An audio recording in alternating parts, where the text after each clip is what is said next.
नमस्कार, स्वागत है आप सभी का ज्ञान गंगा चैनल पर। हिंदू पंचांग के अनुसार प्रत्येक वर्ष कार्तिक माह के कृष्ण पक्ष की एकादशी के दिन रमा एकादशी का व्रत रखा जाता है। मान्यता है कि इस व्रत को रखने से ब्रह्म हत्या जैसे महापापों से मुक्ति। साथ ही अगर ये व्रत सौभाग्यवती स्त्रियां करती हैं तो उन्हें सुख और सौभाग्य की प्राप्ति होती है। आज के इस वीडियो में हम जानेंगे कि साल 2023 में रमा एकादशी कब है, 8 या 9 नवंबर को। एकादशी की तिथि क्या रहेगी, व्रत की विधि क्या है, व्रत की कथा क्या है और पारण का समय क्या रहेगा।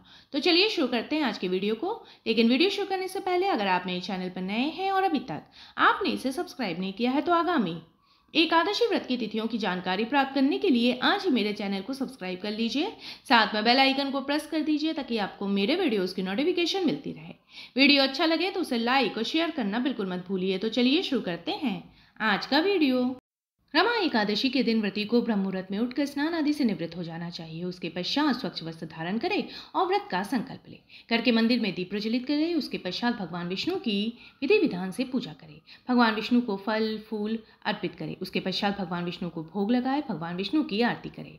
रमा एकादशी की कथा को पढ़े या सुने। विष्णु सहस्त्र नाम का पाठ करे। रात के समय भजन कीर्तन करते हुए रात्रि जागरण करे। द्वादशी तिथि में शुभ मुहूर्त में व्रत का पारण करे। साल 2023 में रमा एकादशी 9 नवंबर 2023 दिन गुरुवार को है। पारण का समय रहेगा 10 नवंबर 2023 दिन शुक्रवार को सुबह 6:39 से 8:50 तक। पारण तिथि के दिन द्वादशी समाप्त होने का समय रहेगा दोपहर 12:35 पर। एकादशी तिथि का आरंभ होगा 8 नवंबर की सुबह 8:23 पर और समाप्ति होगी 9 नवंबर की सुबह 10:41 पर। रमा एकादशी की कथा के अनुसार एक नगर में मुचुकुंद नाम के एक प्रतापी राजा थे। उनकी चंद्रभागा नाम की एक पुत्री थी। राजा ने अपनी बेटी का विवाह राजा चंद्रसेन के बेटे शोभन के साथ कर दिया। शोभन एक समय बिना खाए नहीं रह सकता था। शोभन एक बार कार्तिक माह के महीने में अपनी पत्नी के साथ ससुराल आया। तभी रमा एकादशी का व्रत पड़ा। चंद्रभागा के गृहराज में सभी रमा एकादशी का नियम पूर्वक व्रत रखते थे और ऐसा ही करने के लिए शोभन से भी कहा गया। शोभन इस बात को लेकर परेशान हो गया कि वह एक पल भी भूखा नहीं रह सकता है, तो वह रमा एकादशी का व्रत कैसे करेगा। वह इसी परेशानी के साथ पत्नी के पास गया और उपाय बताने के लिए कहा। चंद्रभागा ने कहा कि अगर ऐसा है तो आपको राज के बाहर जाना पड़ेगा, क्योंकि राज में ऐसा कोई व्यक्ति नहीं है जो इस व्रत नियम का पालन ना करता हो। यहाँ तक कि इस राज के जीव जंतु भी भोजन नहीं करते हैं। आखिरकार शोभन को रमा एकादशी उपवास रखना पड़ा, लेकिन पारण करने से पहले उसकी मृत्यु हो गई।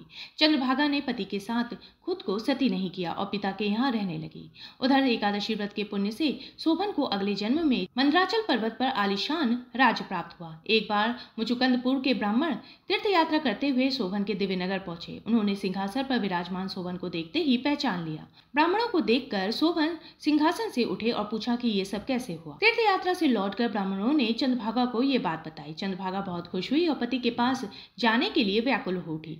वो वाम ऋषि के आश्रम पहुंची। चंद्रभागा मंदराचल पर्वत पर पति शोभन के पास पहुंची। उन्होंने एकादशी व्रतों के पुण्य का फल शोभन को देते हुए उसके सिंहासन व राज को चिरकाल के लिए स्थिर कर दिया। तभी से मान्यता है कि जो भी व्यक्ति इस व्रत को रखता है वो ब्रह्म हत्या जैसे पाप से मुक्त हो जाता है और उसकी सभी मनोकामनाएं पूरी होती है। मेरे वीडियो में अंत तक बने रहने के लिए आपका बहुत बहुत धन्यवाद। फिर मिलेंगे किसी नए वीडियो के साथ।